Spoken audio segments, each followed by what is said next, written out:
आर'नाइ 5G YouTube चेनेलाव आरो फिन खेबसेबाव बरायफिनबाय। दिनैनि गोदान भिडिअ'आनो जाहैबाय जाय बिथांमोना महिला उद्यमिता अभियान स्किमाव एप्लाइ खालामनानै दोनदोंमोन 10,000 रांनि थाखाय आसाम गभर्नमेन्टनि सेल्फ हेल्प आइजोफोरनो बिजनेस मावनो सोनाय गोबां आइजोफोरानो नेगासिनो दं। फाइनेलि बेनि रां सोनायनि फाइनाल डेट ओंखारनानै फैबाय समष्टि वाइसआव। नोंथाङा नोंथांनि समष्टि वाइसआव माबे डेटआव बे स्किमनि रांखौ नोंथाङा मोननो हागोन। दिनैनि नैबे भिडिअनि जोहै आं नोंथांमोननो बेनि आपडेटखौ लानानै फैदों। नोंथाङा माबे समष्टिनि आरो माबे समष्टियाव बे महिला उद्यमिता अभियान स्किमनि रांखौ रानगोन बेनि मोनसे फाइनाल डेटनि मोनसे लिस्ट फैदों। जोङो बे लिस्टखौ नायगोन। लोगोसे गोबां आइजोफोरानो जाय बिथांमोना बे स्किमनि थाखाय अलरेडि सिलेक्ट जानानै दं। नोंथांमोना किन्तु सिलेक्ट जाब्लाबो मोनसे खामानिखौ गभर्नमेन्टआ थाबैनो मावनानै लानो होदों। जुदि नोंथाङा सम थानायावनो बे खामानिखौ मावनानै लाया, नोंथांनि समष्टियाव जेब्ला फैसाखौ हरनाय जागोन नोंथाङा थालांनांगोन, नोंथाङा रांखौ मोननाय नङा। मा खामानिखौ नोंथांखौ गभर्नमेन्टआ मावनानै लानो होदों? नैबे महिला उद्यमिता अभियान स्किमनि रांखौ नोंथांनि बेंक एकाउन्टसिम हरनो जोङो बे आपडेटखौबो दिनैनि नैबे भिडिअनि जोहै नायगोन। जुदि नोंथाङा बेफोरबायदिनो गभर्नमेन्ट स्किम डिजिटेल खौरां नायनानै मोजां मोनो, जुदि चेनेलाव नोंथाङा गोदान, चेनेलखौ साबस्क्राइब खालामबानो जाबाय, जाहाथे बेफोरबायदिनो गोदान गोदान आपडेट डिजिटेल खौरां गभर्नमेन्ट स्किम नोंथाङा मिथिनानै लानो हायो।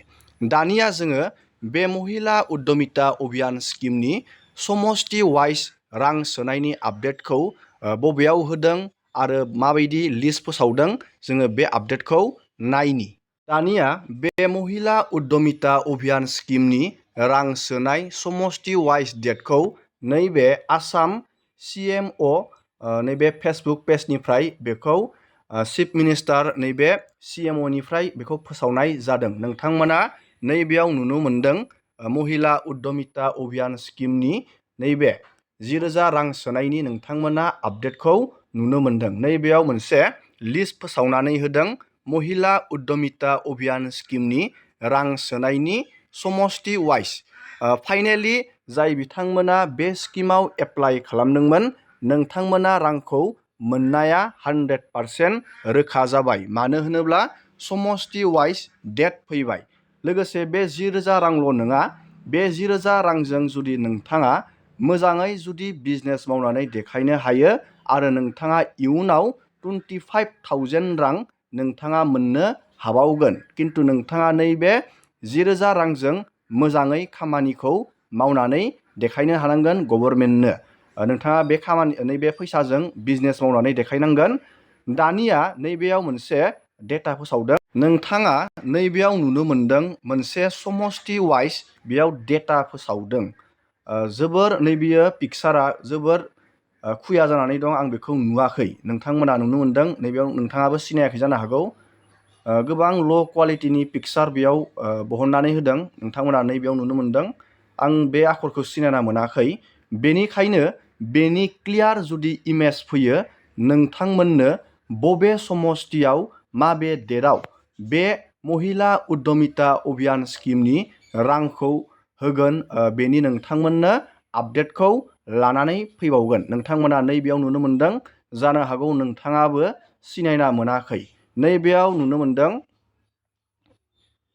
नैबेयाव मोनसे मान आरो लोगोसे समष्टि नैबेयाव नोंथांमोना नुनो मोनदों। आं सिनायाखै, थेवबो नोंथांमोननो खोथाहरनि नैबे समष्टि आरो बबे डेटआव नोंथाङा बे रांखौ मोननो हागोन नैबेयाव डेटखौ होदों। नोंथांमोना बेबायदि गावबागावनि समष्टि वाइसआव मोनसे मिटिं, मोनसे प्रग्रामनि जोहै नोंथांमोना महिला उद्यमिता अभियान स्किमनि 10,000 रांखौ नोंथाङा मोननो हागोन। दानिया नोंथाङा रोखा जाबाय। जाय बिथांमोना सेल्फ हेल्प ग्रुपनि आइजोफोरा बे स्किमाव एप्लाइ खालामनानै 10,000 रांखौ नेगासिनो दंमोन, नोंथाङा रां मोननाया 100% रोखा जाबाय। किन्तु दानिया जोङो मोनसे इम्पर्टेन्ट आपडेट नायबावगोन।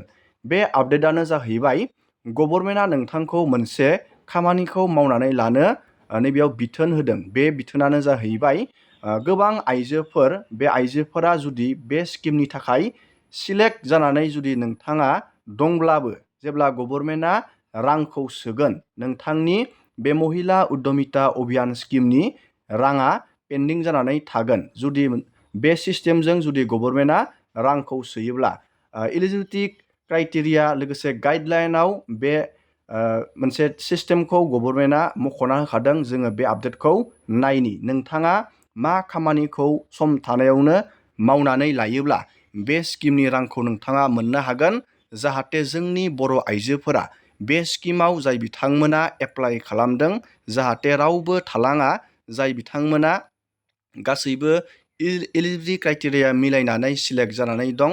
मानो होनोब्ला नोंथांमोना बे स्किमनि थाखाय गोबां खस्थ' जारला जानांगौ जादों। बेनि थाखायनो नोंथांमोना जुदि बे स्किमाव एप्लाइ खालामदों, थाबैनो बे खामानिखौ जुदि नोंथाङा मावाखै, मावनानै लाबानो जाबाय रां सोयिनि सिगांनो। मानो होनोब्ला नैबेयाव रां सोनायनि समस्ति वाइसनि रां सोनायनि डेटखौथ' नोंथांमोना नैबेयाव नुनो मोनखाबाय। आं बेखौ थाबैनो मोनसे गोदान भिडिअ'आव बबे समस्तियाव खैजोन, बबे समस्तियाव मानसिफोरा बे स्किमनि रांखौ माबे डेटआव मोननो हागोन, बेनि थाबैनो मोनसे क्लियार भिडिअ' लाबोगोन। मानो होनोब्ला दा नोंथांमोना नैबेयाव नुनो मोनदों, बेखौ जेबो सिनाया। नैबेयाव SMS रावै लिरनानै होदों, जेबो सिनायाखै। आं बेखौ सिनायाखै, बेनिखायनो नोंथांमोननो मोनसे क्लियार भिडिअ' लाबावगोन। दानिया नोंथाङा मा खामानिखौ मावनानै लानांगोन सम थानायावनो, जोङो बेखौ नायनो। बे खामानियानो जाहैबाय, नोंथाङा नैबे मोनसे पर्टेल, महिला उद्यमिता अभियान स्किमनि मोनसे पर्टेल दंखायो। बे पर्टेलाव मोनसे नैबेयाव बिग एनाउन्समेन्ट होनानै दोनखादों। जुदि गभर्नमेन्टआ नैबे सिस्टेमजों रांखौ सोयोब्ला खिन्थु गोबां मानसिफोरनि बेंक एकाउन्टसिम 10,000 राङा सहैनाय नङा। मानो होनोब्ला जुदि नोंथांनि आधारजों बेंकआ लिंक गैया, अब्ला नोंथांनियाव बे महिला उद्यमिता अभियान स्किमनि राङा मोनहैनाय नङा। मानो होनोब्ला गोबां मानसिफोरनियानो आधारजों बेंकजों दासिमबो लिंक गैया। नोंथाङा बेखौ चेक खालामबानो जाबाय। जुदि नैबे DBT system, direct benefit transfer, बेखौ डाइरेक्ट बेनिफिट ट्रेन्सफार बुङो। बे सिस्टेमजों जुदि रांखौ सोयो, नोंथांनि बेंक एकाउन्टआव राङा हाबनाय नङा। बेखौ DBT बुङो, डाइरेक्ट बेनिफिट ट्रेन्सफार। नैबे सिस्टेमजों जुदि रांखौ सोयो, नोंथांनि बेंक एकाउन्टआव गोबांनियानो राङा हाबनाय नङा। जाय बिथांमोननिया एक्टिभ गैया, नोंथांमोननिया राङा हाबनाय नङा। नोंथाङा थाबैनो बेखौ बेंकआव थांनानै एक्टिभ खालामनानै लाबानो जाबाय। आधारजों बेंकजों लिंक खालामनानै लाबानो जाबाय। दिनैनि भिडिअ'खौ आङो बेखिनियावनो फोजोबबाय। नोंथांमोननो आं मोनसे स्पेसियेल भिडिअ' लाबावगोन। बेनि सायाव बिटिआरनि बबे समस्तियाव, बबे डेटआव, बबे मान्थआव नोंथाङा बे स्किमनि रांखौ मोननो हागोन, बेनि मोनसे आपडेट लानानै फैबावगोन। एसेनोसै दिनैनि भिडिअ'।